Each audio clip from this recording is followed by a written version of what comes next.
کس طرح سے اپنی ڈیمانڈس منوا رہے ہیں اور سپریٹ الیکٹریٹ کی ڈیمانڈ پہ کس طریقے سے انہوں نے یو ٹرن لیا. مسلم لیگ نے کے اندر ڈویژن ہوئی. اب یہ جو آئی تھی آپ کے بیچ میں درار آئی تھی مسلم لیگ شافی میں اور کانگریس میں. تو مسلم لیگ شافی میں اور جناح کی جو مسلم لیگ ہے اس کے اندر اس میں ہم دیکھیں گے کہ نہرو نے اپنے اصلی جو انٹینشنز تھیں وہ ظاہر کر دیں. نہرو رپورٹ آئی، پہلے انہوں نے کہا کہ ہم سیپریٹ الیکٹریٹ کے علاوہ کوئی اور فارمولہ ایکسیپٹ کریں گے، لیکن جو ڈیمانڈس مسلم لیگ کی طرف سے رکھی گئیں، جو سندھ کے لیے کہا کہ ہم سندھ کو الگ سے پروونس رکھیں گے، وہ ڈیمانڈ بھی نہیں مانی گئی. اور کہا گیا کہ پاپولیشن کی بنیاد پہ صرف پنجاب اور بنگال میں ہونا چاہیے، دوسروں میں صوبوں میں پاپولیشن کی بنیاد پہ نہیں ہونا چاہیے ووٹنگ. اس کو بھی رد کر دیا اور کہا کہ ہر صوبے میں پاپولیشن کی ڈیمانڈ پر آپ کی ہونی چاہیے آپ کی کاؤنٹنگ ووٹنگ. اور جو تیسری ڈیمانڈ جو تھی وہ یہ تھی کہ تیسری ڈیمانڈ یہ تھی کہ آپ ریلیجس رائٹس دیے جائیں گے مائنورٹیز کو. وہ اس پہ ایگری کیا کہ ہم وہ وہی دیں گے جو کانسٹیٹیوشن پروویژن ہے. اور آخری ڈیمانڈ سیپریٹ الیکٹریٹ کا کہا کہ ہر جگہ جوائنٹ الیکٹریٹ ہونا چاہیے، سیپریٹ الیکٹریٹ ایک جگہ نہیں ہونا چاہیے.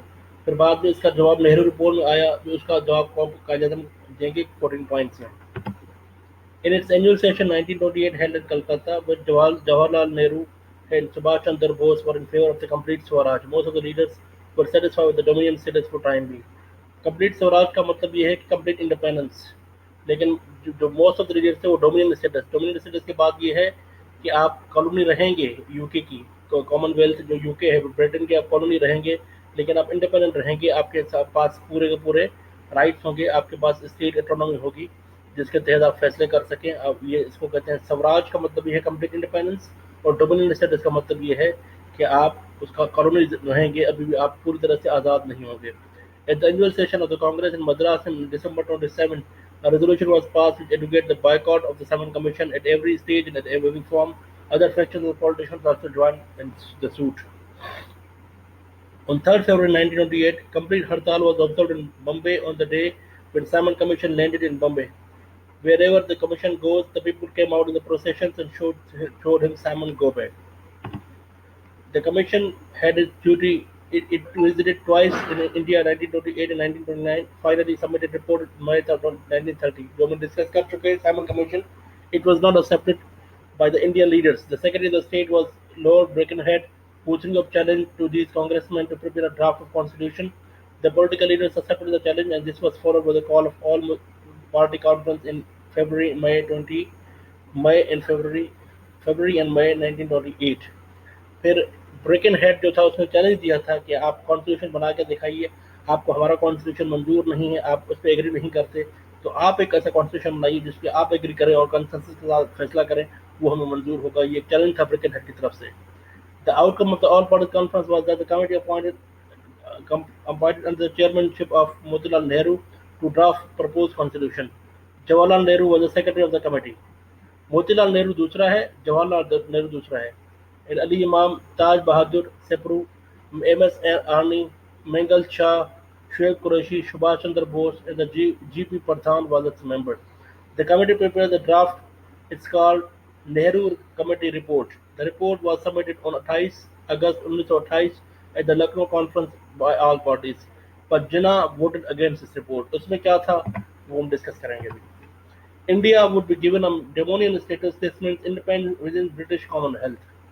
اس میں پہلا ڈیمانڈ یہ تھا کہ انڈیا کو اس سے جو آزادی دی جائے گی وہ ڈومینین اسٹیٹس کے تحت دی جائے گی، کمپلیٹ انڈیپینڈنس نہیں دی جائے گی.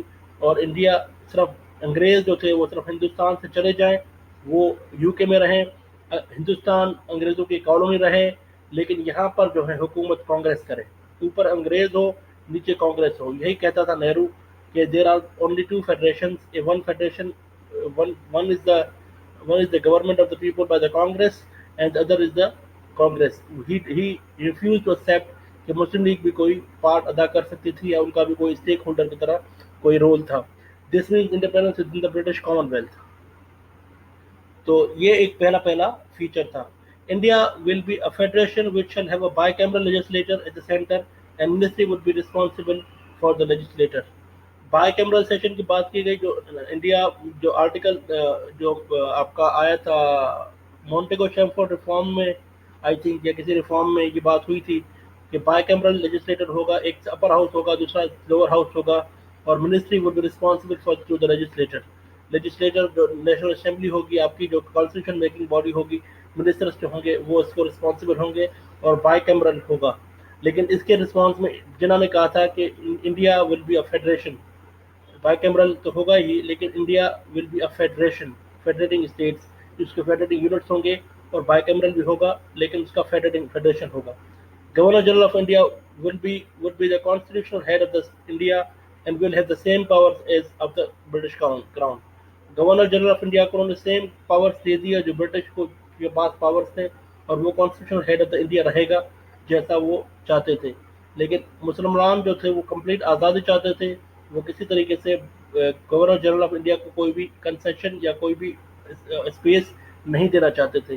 یہ نہرو رپورٹ جو ہے بیسیکلی ایک قسم کی سیٹلمنٹ ہے with the Congress, with the Britishers کو کنونس کرنا کہ ہم یہاں پر بیٹھے ہیں، آپ آرام سے حکومت کیجیے، آپ کے ہم آرڈرس مانیں گے، آپ کے ہم تابعدار ہیں، آپ جیسا حکومت کریں گے، آپ جیسا حکم کریں گے ہم آپ کو سبمٹ کریں گے، لیکن آپ کس طریقے سے مسلمانوں کے رائٹس کو ایکسیپٹ نہ کریں، مسلمانوں کی ڈیمانڈ کو اکنالج نہ کریں، ہم فیصلہ کریں گے، ہمیں فیصلہ کرنے دیں، آپ چلے جائیے کس طریقے سے، آپ سمبولکلی اوپر نیچے تھوڑا سا آپ کا ہیڈ آف دا اسٹیٹ بیٹھا رہے گا، آپ کا گورنر جنرل بیٹھا رہے گا، جو دو تین آپ کے جو لوگ ہیں امپورٹنٹ لوگ ہیں وہ بیٹھے رہیں گے، لیکن آپ پاور ہمیں دے کر جائیے۔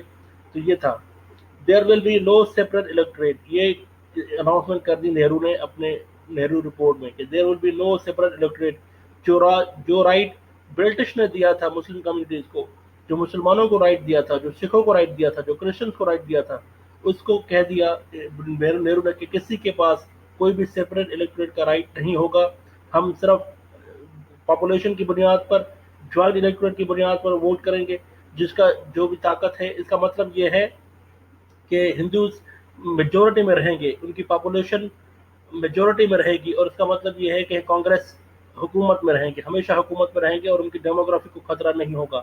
وہ جس کوئی بھی مائنورٹی صوبہ ہوگا اس کو میجورٹی صوبے کو مائنورٹی صوبے میں کنورٹ کر سکیں گے تھرو لیجسلیشن جیسا وہ چاہیں گے۔ اس لیے انہوں نے کہا کہ there will be no separate electorate. The draft also defined the citizenship and fundamental rights. Citizenship اور fundamental rights کی بات کی کہ مائنورٹی کو کوئی اعتراض نہ ہو، اور کوئی اعتراض ہوگا تو وہ اعتراض حل کر دیا جائے گا، اور اس کی پروویژن کانسٹیٹیوشن میں رکھی جائیں گی، تاکہ مائنورٹیز کا لفظ پھر بھی استعمال نہیں کیا گیا، یہاں پر سٹیزنشپ اور فنڈامنٹل رائٹس کی بات کی گئی ہے جو سب کے لیے رائٹس ہوں گے، مائنورٹی کے لیے الگ سے کوئی بات نہیں کی گئی۔ The novel features of the Nehru Report were also accepted by the Indian leaders. The next session of the Congress was held in Calcutta in December 1998. In this session, Nehru Report was accepted by the majority vote. The Congress gave ultimatum to the British government to accept its recommendation of the Nehru Report by the 31st December 1998, and they also threatened to another mass movement in case the report is not accepted. The report was not accepted by the government. اور British کی طرف سے وہ report accept نہیں کی گئی۔ اس کے بعد ہم دیکھتے ہیں کہ راؤنڈ ٹیبل کانفرنس ہوگی، راؤنڈ ٹیبل کانفرنس میں یہ موومنٹ اسٹارٹ کر رہی ہے، سول ڈیفینس موومنٹ جو کریں گے گاندھی اسٹارٹ کریں گے، اس کی وجہ سے وہ فرسٹ راؤنڈ ٹیبل کانفرنس میں اور تھرڈ راؤنڈ ٹیبل کانفرنس میں Gandhi will not be a part of the dialogues and consensus اور ڈیسیجن میکنگ میں ان کو نکال دیا جائے گا، اور کانگریس پر ایک طرح کا بین لگ جائے گا اس قسم کی سیاست کرنے کے لیے۔ Why Nehru report was a reversal of a Lucknow Pact؟ یہ ایک امپورٹنٹ سوال ہے کہ کیا نہرو رپورٹ جو تھا وہ لکھنؤ پیکٹ جو اس پہ ایگریمنٹ ہوا تھا مسلم لیگ کی طرف سے اور کانگریس کی طرف سے کہ ہم آپ کے سیپریٹ الیکٹوریٹ کے رائٹ کو ایکنالج کرتے ہیں، ہم آپ کو مانتے ہیں کہ آپ کو سیپریٹ الیکٹوریٹ کا رائٹ ملنا چاہیے، ایک معاہدہ کیا تھا کانگریس نے، اس کے بعد اس معاہدے سے مکر گئی تھی، یہ تھا کہ یس، اس کا آنسر ہے یس۔ The Motilal Nehru Committee report published in 1928 recommended reservation seats for Muslims only in the provinces where they were in majority. The report proposed to abolish separate electorates, to discard the reservation of the seats of Muslim majorities in the Punjab and Bengal, and to reject the principles of the weightage of the Muslim minorities. Muslim minorities کا weightage جو تھا اس کو نظر انداز کرنے کے لیے اور ڈیموگرافی جو ڈسٹرب کرنے کے لیے پنجاب اور بنگال میں جو ڈیموگرافی تھی اس کو خراب کرنے کے لیے یہ فیصلہ کیا گیا تھا۔ This was the reversal of the Lucknow Pact. The Nehru report asked for the political status of India as Dominion which should be same as the status of the British of the dominions like Canada and South Africa. It asked for the similar reservations for Hindus in NWFP.